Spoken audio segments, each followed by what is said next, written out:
अब चलते हैं क्वेश्चन नंबर 2 की तरफ, जिसमें हम लोग बात करेंगे कि एक ऑब्जेक्ट को थ्रो किया जाता है हवा में। हवा में थ्रो करने की वजह से जो एक्सेलरेशन के ऊपर नेगेटिव साइन का इफेक्ट होता है वो क्या होगा, आइए इस क्वेश्चन में डिस्कस करते हैं। An object is thrown vertically upward, discuss the sign of acceleration due to gravity relative to the velocity while the object is in the air। Students, जो ऑब्जेक्ट होगा वो अगेंस्ट द ग्रेविटी ट्रैवल कर रहा है जब उसको throw किया जाएगा वर्टिकली अपवर्ड, और जो साइन ऑफ ग्रेविटी होगा relative to the velocity of the object वो होगा नेगेटिव।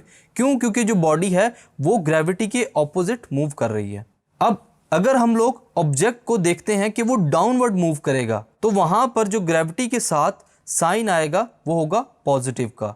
ये क्यों है? क्योंकि वहां पर जो वैल्यू ऑफ ग्रेविटी है वो मैक्सिमम है अर्थ के ऊपर, और जो बॉडी है वो डाउनवर्ड अर्थ की तरफ ही मूव करेगी, ग्रेविटी की डायरेक्शन की तरफ मूव करेगी, इस वजह से उसके साथ जो साइन आएगा वो होगा पॉजिटिव का। और अगर हम लोग बात करते हैं स्टूडेंट्स कि जो हमारे पास ऑब्जेक्ट है वो वर्टिकली अपवर्ड मूव कर रहा है तो वहां पर ग्रेविटी की वैल्यू डिक्रीज करती जाएगी। क्यों? क्योंकि जो बॉडी है वो अर्थ से अगेंस्ट मूव कर रही है, अर्थ की ग्रेविटी के इन्फ्लुएंस से दूर जा रही है। सो स्टूडेंट्स, यही वजह है कि अगर बॉडी को अपवर्ड थ्रो किया जाए under the influence of gravity तो हम लोग देखेंगे कि जो बॉडी है वो ग्रेविटी के अगेंस्ट ट्रैवल कर रही है, और इसी वजह से क्या होता है कि जो साइन है वो नेगेटिव का आ जाता है ग्रेविटी की वैल्यू के साथ।